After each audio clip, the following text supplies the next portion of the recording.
Hello everyone, my name is Grouper Games, also known as Bonus Grouper, and welcome to the first top 10 or countdown video on this new channel. So our previous video was my first album review, and today we're going to be doing my first countdown video because these are kind of the two main forms of content I plan on putting out on this channel. And to start off with, I wanted to count down my top 10 favorite songs by one of my all-time favorite bands, the Australian metalcore band, the Amity Affliction. The Amity Affliction are an absolutely fantastic band. They're probably my favorite band from Australia, along with like Parkway Drive and yours truly, but something is so special about the sound of Amity to me. On the surface, they're just kind of another metalcore, post-hardcore band, but once you really dig into their lyrics and their sound, I think there's a lot that's very special about this band. They have this tendency to kind of take these dark topics, mainly talking about depression and even suicide, and turning these topics into something that can bring the listener a lot of hope, I think. And that's one of my favorite things about this band, and one of my favorite aspects of a lot of these songs I'm going to talk about to you today. So, yeah, I'm not going to waste your time with a whole lot of, intro stuff this time, but just know the vast majority of these songs are going to be coming off of two albums, those being Chasing Ghosts and Let the Ocean Take Me. Let the Ocean Take Me is my second favorite album of all time. It's got a special kind of production to it in almost the same way as What Separates Me From You. It just sounds very unique, and again, I'll get more into that later. And Chasing Ghosts is another phenomenal album too, so yeah, even though I think their entire discography is very consistently great, these two albums are what we're going to be seeing most of our picks today, but that's not to say there won't be tracks from other albums that I also love. So, yeah, before we get into it, just remember, this is all my opinion. I don't know if any actual Amity fans are going to watch this video, at least not at first, but, you know, if there's a song on here you love, it's not on here, doesn't mean I hate that song. It just didn't stick out to me as much as the ones I picked. And if one of the songs on here you hate, well, I don't know why you would hate any of these songs, but if that's the case, it's just my opinion. You don't have to love these songs. You don't have to agree with my list. But anyway, enough of that. Let's go ahead and jump right into number 10, Flower Bomb off Chasing Ghosts.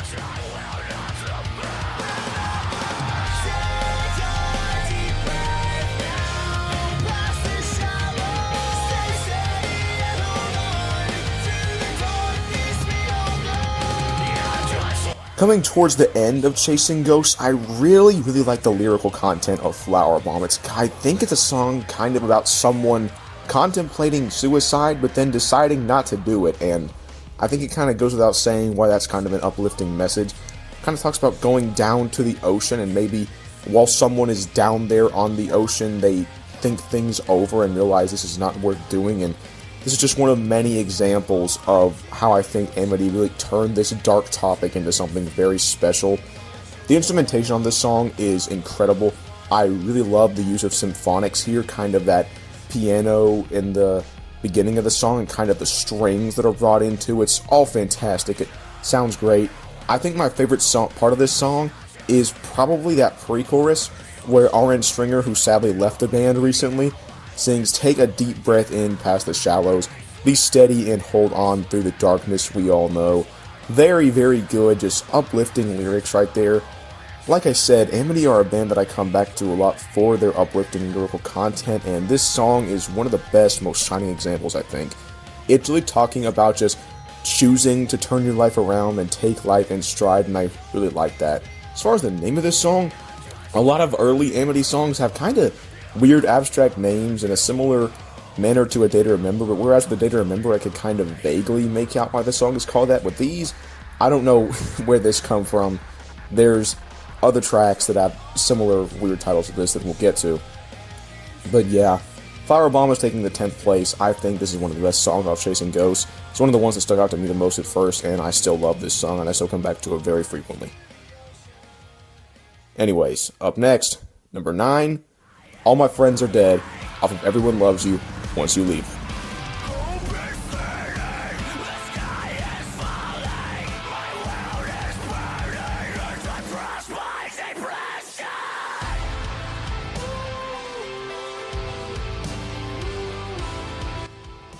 Like I said earlier, I think Amity have a very consistently great discography, but I'm just going to go ahead and say that I think Misery and Everyone Loves You Once You Leave Them are a lot weaker than the rest of their albums. I don't think they're bad or anything, but Misery was just a weird experiment, and Everyone Loves You was a massive overcorrection, and as a result, a lot of the songs off this album do not stick out to me at all. I cannot say that for All My Friends Are Dead, though. As the real album opener after the intro Coffin, this song is an absolute face melter. It comes right out the gate with Joel Burt screaming out, "All my friends are dead, no one will be there in the end." The lyrical content of this song is just so unapologetically crushing and depressing. You've got tracks in here like, "My world is burning and I'm crushed by depression." And you would think that kind of lyrical content maybe wouldn't work as well, maybe it would come off as emo or something, but no, this song works great as an opener to this album, kind of just wallowing in depression as we open Everyone Loves You, and it's a very depressing album, too, I will say, so it's a fitting start to it. But I think this song works because, as I mentioned before, a lot of songs in Amity's discography are very uplifting, very motivating songs like Flower Bomb, but this song is just so unapologetically depressing, like I keep repeating, that I think it's important to have a song like this in their discography, because what's the point of having the uplifting songs if you're not going to address that, yeah, life sucks ass sometimes. So as a start to this album, I think this song is incredible, and that's not even mentioning that absolutely majestic chorus from R.N. Stringer. Oh my gosh, dude. Yeah, he did turn out to be not a very great guy from what I understand about the drama surrounding this band, but no matter who they get to replace him, I will absolutely miss these vocals, because the way he vocalizes and then just slowly sings "Dying Slowly is Dying Lonely" for that chorus is just so great. This song is incredible. It's one of my all-time favorites, and it's one of my favorite songs that is not from Chasing Ghosts and Let the Ocean Take Me. Great song. Next up is number 8, Snickle Fritz, off of the Glory Days B-Side Collection.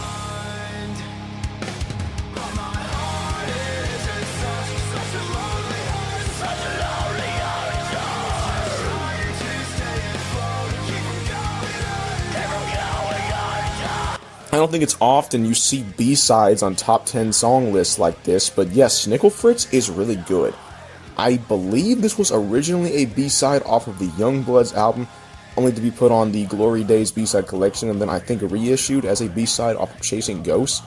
And yeah, this is a really great song, and it's kind of a shame it never made an actual album, because I love this one.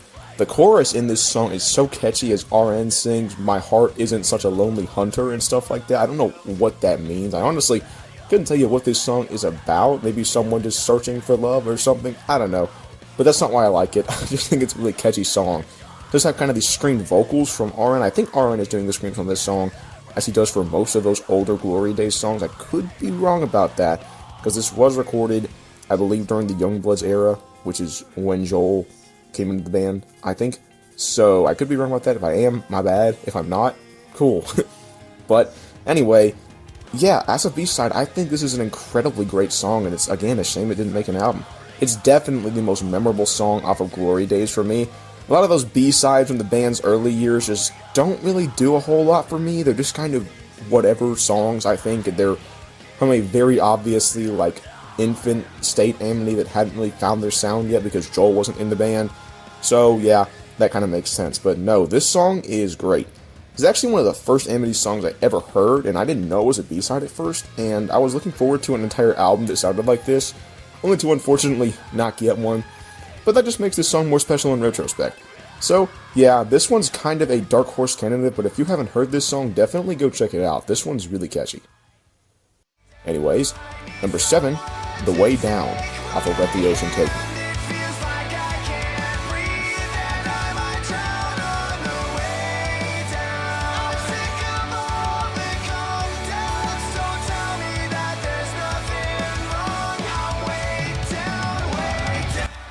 This wasn't the first Amity Affliction song I heard, but it was the one that definitely made me fall in love with this band. This song is great. It pretty much is the epitome of what I like about this band.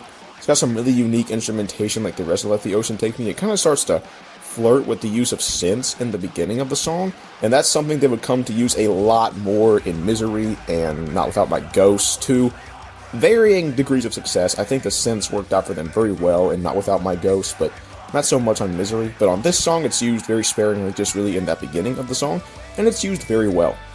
I like a lot about this song, and one thing I love about it is that music video, where the band set themselves on fire, which is really cool that they actually did that for a music video. I don't usually have much to say about music videos, but it's neat. The one thing I will say about this song, though, is that it has grown on me slightly since I first heard it. When I first heard this song, this was like easily my favorite I'd ever heard by them, and it was for a while. But nowadays, it's down here at number 7, which, like, still, you know, it's a very good song, but it has grown off me ever so slightly, but it's still great. You know, it's one of the singles off Let the Ocean Take Me, and I think all the singles they put off of that album were amazing. You're gonna see most of them on this list, I'll just tell you right now, and there's a reason for that. Again, the lyrical content on this song is very good. It's just talking about not letting the weight of the world weigh you down, pretty much. It's in the name of the song. It's in that breakdown, you know, never be weighed down, I'll stand and resist. A lot of great lines here.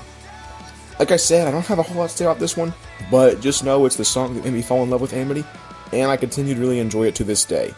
So, anyways, following that is number 6, Lost and Fading, also off Let the Ocean Take Me.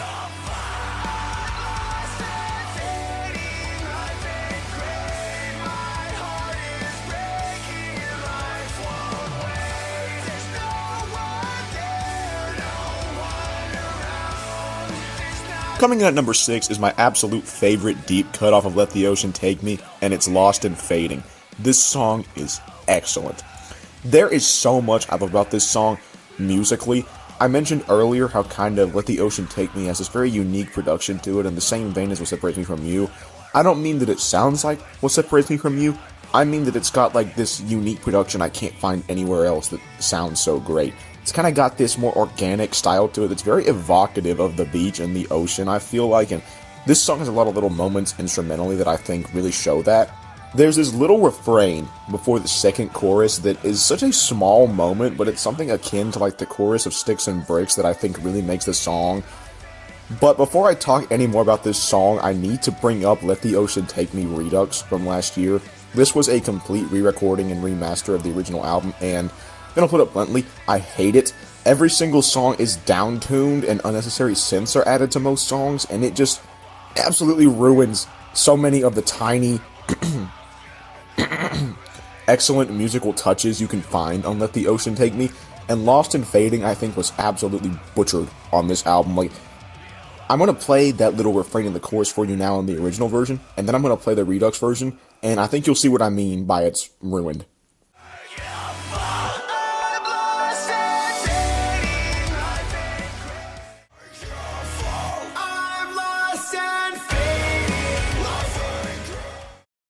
It's barely even there on the Redux, and what is there just sounds so much worse. But anyway, back to Lost and Fading itself. Like I said, this song has so many great moments in it. Lyrically, it's nothing too, like, unique for the Amity Affliction, but it's got those same uplifting lyrics that every other song I've talked about so far has, which is great. I love the breakdown. It's kind of a unique sounding breakdown, I think, too, with that lyric, "You were built to last," which really ties together the whole message of the song, talking about someone that is young, learning how the world works, and they're lost and confused, and again, as someone who just turned 19, it's a pretty relatable message in this song. But, yeah, this is one of my absolute favorites off Let the Ocean Take Me. It's definitely the best non-single off the album, and it's a really exceptional song. Up next, at number 5, R.I.P. Bond, off of Chasing Ghosts.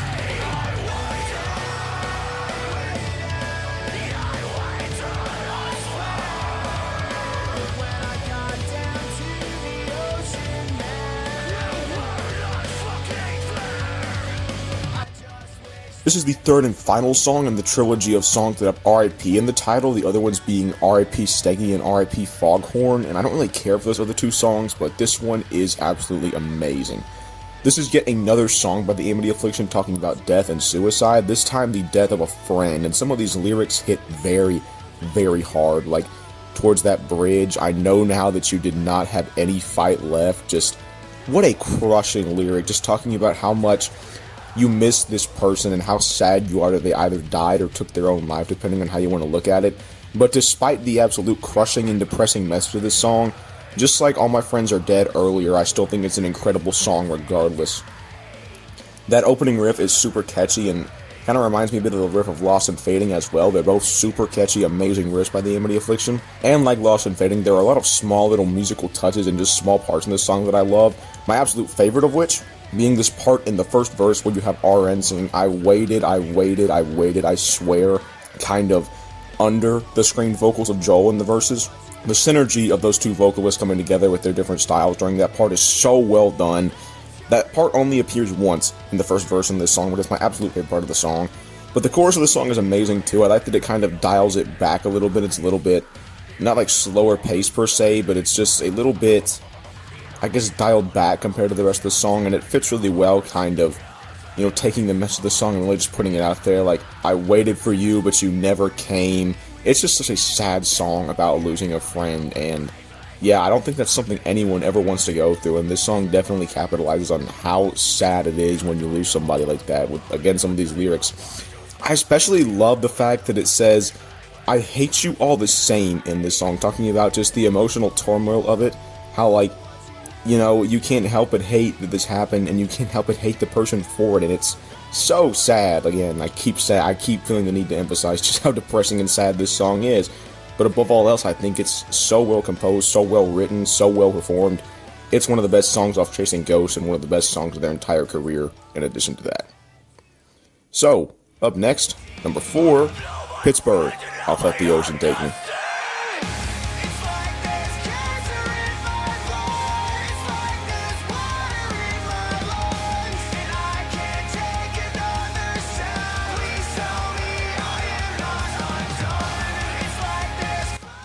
Usually when it comes to bands like this, I'm not usually a big fan of their biggest hit. If you look at Linkin Park, I cannot stand In the End, and even with A Day to Remember, I'm not a huge fan of The Downfall of Us All. But with the Amity Affliction, Pittsburgh is probably their biggest hit. I feel like this is the Amity Affliction song that most people know, if they know any song by them, and for good reason. This song is excellent, and I am in absolute support of it being their biggest hit. This song is amazing. It's about Joel Birch having just a horrible crash out in Pittsburgh back in the day where he nearly drank himself to death, I believe. Yet another extremely depressing song from a lyrical perspective, but musically this song is one of the most uplifting sounding songs they've put out. It's not a depressing sounding song, even if that is how it sounds in the lyrics, and that kind of juxtaposition is pretty common with music in general, but I think this song does it really well, since again it's kind of trying to tie a message of hope into the whole thing, like Amity always kind of do. This was the first Amity Affliction song I ever heard last summer when I was getting into the band, and I'm going to be honest, I wasn't a massive fan at first. I don't know why this song didn't click with me initially, but the more I listened to it, the more I came to love this song, to the point where I consider it one of my favorites of all time now. It's incredible. It's one of the best they've ever put out. As the opening song to Let the Ocean Take Me, I think this song does a great job at setting the tone both lyrically and musically for the whole album, kind of in the same vein as All My Friends Are Dead did. It's kind of setting that tone of there being hopeful messages within these songs, even if they're also going to acknowledge that you are going to have to overcome hardship. That's kind of what Let the Ocean Take Me has a lot of in it, in terms of this lyrical content. I already mentioned that with The Way Down and Lost and Fading, and it's in this song too, which is excellent. Again, though, I gotta point out, the redux of this song is terrible. I think it might be one of the worst reduxes. I'm not sure how people feel about Let the Ocean Take Me Redux as an album. You know my opinions on it now, I hope. But I just really do not like it. I think the down-tuning that was done to these songs absolutely ruined them, and Pittsburgh was one of the worst offenders here. Something about that majestic chorus was just absolutely, no pun intended, weighed down by the down-tuned production and the additional synths. It just doesn't work anymore. All the life of the original song is just gone. Like I mentioned, instead of it being kind of a song with dark lyrics with kind of a hopeful undertone to it, it's now just another dark song, and it's just like, it just misses the point of what this song was supposed to be about, I think. But that aside, the original 2014 version of Pittsburgh will always be amazing. This is their best song to most people for a reason. It's excellent. At number 3, another big single for the band, This Could Be Heartbreak, off the album of the same name.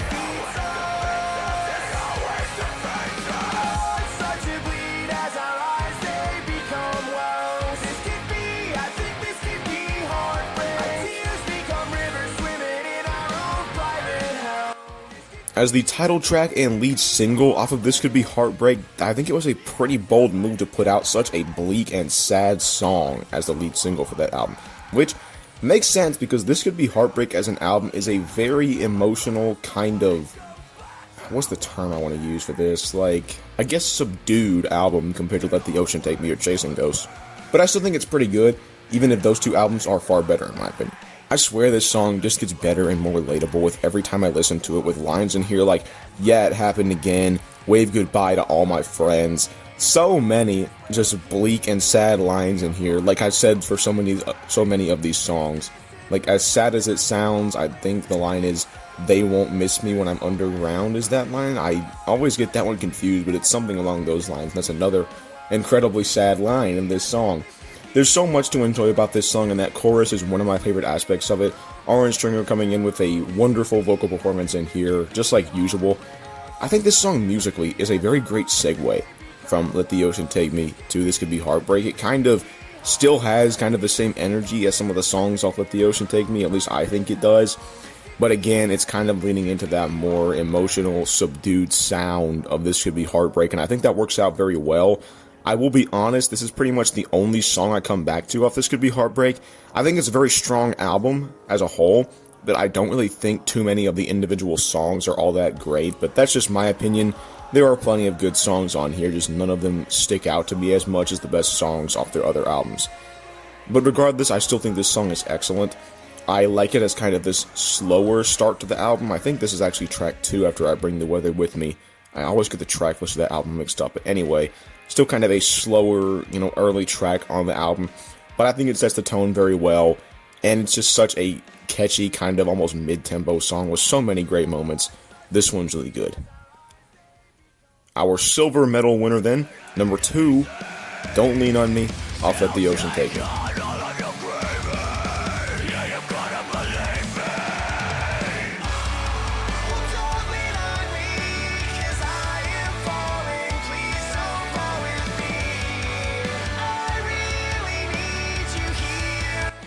This has to be my absolute favorite song of Let the Ocean Take Me. It's very close to some of the others, but this one wins out in the end. This song is just such a classic, dude. I don't know how you could consider yourself an Amity Affliction fan and not absolutely love Don't Lean On Me. This song is such a classic for a reason. I think it's considered one of their best alongside Pittsburgh and Open Letter and some of those other songs, and it deserves to be up there just like Pittsburgh. I love so much about Don't Lean On Me. Getting right into it, I absolutely love the use of the piano in this song towards the beginning and kind of mixed into the main riff. It's so great. It's such like an iconic part of the song, I think. I think it's one of the most iconic like musical touches in any Amity song, that little just piano intro on this song. It's just so memorable and leads so nicely into the song. This song's also got a really interesting meaning behind it. Like a lot of other songs, this one is still talking about like death and suicide, telling you not to. But the song is interesting because it's saying, don't lean on me. It's telling you, do not depend on me, because this song is about Joel Birch reading a lot of fan mail from fans that kind of, I guess, wanted him to be his therapist or something like that, but that's not what he's there for, and he had to just reach out to these people and tell them, hey, I write these songs for you, but like, I have my own issues. As I said with songs like Pittsburgh, that song was about his massive crash out in Pittsburgh that he had, so it's obvious, he's got issues too, is what this song is about. It's about, yes, these songs are here for you, these songs are here to make you better, but understand, I can't be your friend, I can't be there for you, so take these lyrics and listen to these lyrics, and take these as kind of my form of counsel to you. And I really like that kind of interpretation and meaning behind this song. It's something that separates it a lot from a lot of the other Amity Affliction's discography. All the musical touches that I love about the various songs on Let the Ocean Take Me are here. The production is on point as usual. I love the kind of, I don't know how to describe it, it's not a breakdown, it's not a guitar solo, but just the bridge of this song is so nice. I love the chanting of, there is hope in my eyes, there is hope in these words, and there are far too many reasons for you to stay here on this earth. Such great lyrics, such empowering lyrics too. There's a lot of those in this song, even if it is telling you, hey, you shouldn't depend on me, it's still giving you another form of encouragement here, and that's what I love about this song. It's not telling you everything is bleak, it's not telling you can't depend on anyone, it's just telling you, hey, these members of your band can't be your friends, but that doesn't mean their lyrics aren't going to be there for you. Such a great meaning, such a great song, very deserving of his sophomore spot. It's honestly pretty close between this and my number 1 pick, but I ended up getting the slight edge to my number 1 pick over this song, but I still absolutely adore Don't Lean On Me. Again, the redux of this song just removed the life of it. I think the downtuning done to this one especially really just removed kind of that majestic quality of the chorus, and the piano especially doesn't sound anywhere near as good as it once did, which is a huge shame. But yeah, at the end of the day, Don't Lean On Me is incredible. It's one of the most iconic tracks for a reason, and it's one of my personal favorites. So, before we get to number 1, I'm not going to talk about these, but I do want to play a couple of honorable mentions for you. I had to really limit myself here, because I wanted to throw so many songs onto the honorable mentions, but I only put a handful here. So let's really quickly hear those songs.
With the honorable mentions out of the way, let's go ahead and get to number 1, Chasing Ghosts, off the album of the same name.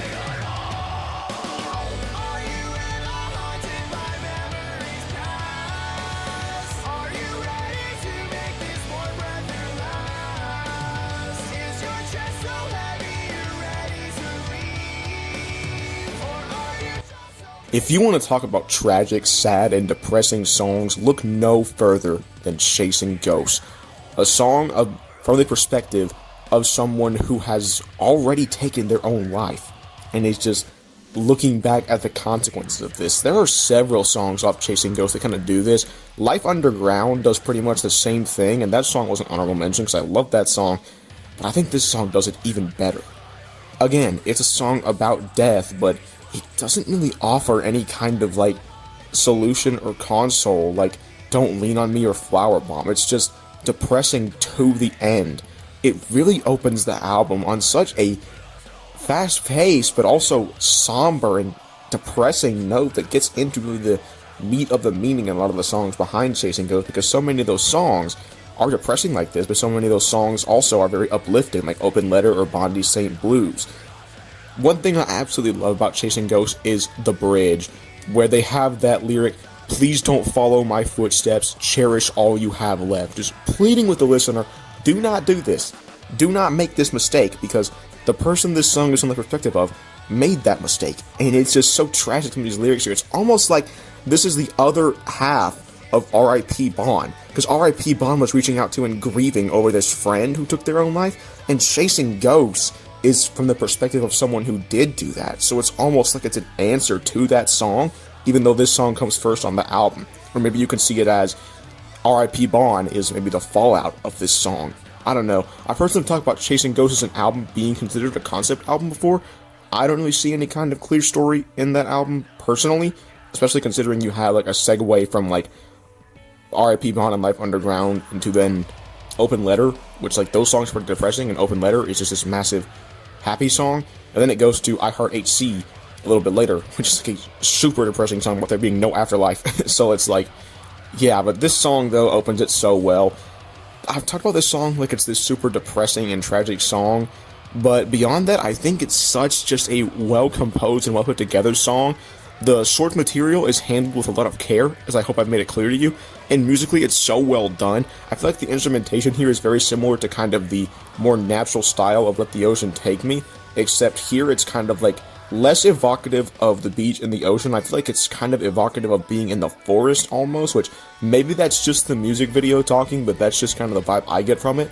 But yeah, I love the instrumentation during that chorus that backs up RN's incredible vocal performance so well. And like I've said, there's just so many great lyrics in here that he delivers so amazingly. The way he sings that chorus and poses that question, "Are you just hoping that someone will grieve?" is so well done. I keep just saying it's so well done, but I don't know what else to say about it because this is just such a great song. Chasing Ghosts as an album, you can just see from the album cover, it's going to be a pretty heavy album based on what the cover is portraying, and this song I think is just so well done at just showing you that meaning and showing you this is going to be a darker album that's going to be wrestling with some heavier topics, and I'm okay with that because they handle it so well. And that's a very long-winded explanation why, but that's why Chasing Ghosts is my absolute favorite Amity Affliction song. There is so much buried in this song that I love, between the lines and the instrumentation and all of that, and I think it's always going to be my favorite by Amity. I've said it was close between this and Don't Lean On Me, and I probably have listened to Don't Lean On Me more, because Don't Lean On Me is more of an empowering song than this one. But this one, musically, I just can't help but marvel over. I always enjoy listening to it, despite how dark it is, and I think that's something very important that goes a long way for this song. So, yeah, the gold medal winner is Chasing Ghosts off Chasing Ghosts. And that about wraps up this video, everyone. Those are my top 10 favorite songs by the Amity Affliction, with a few honorable mentions in there too.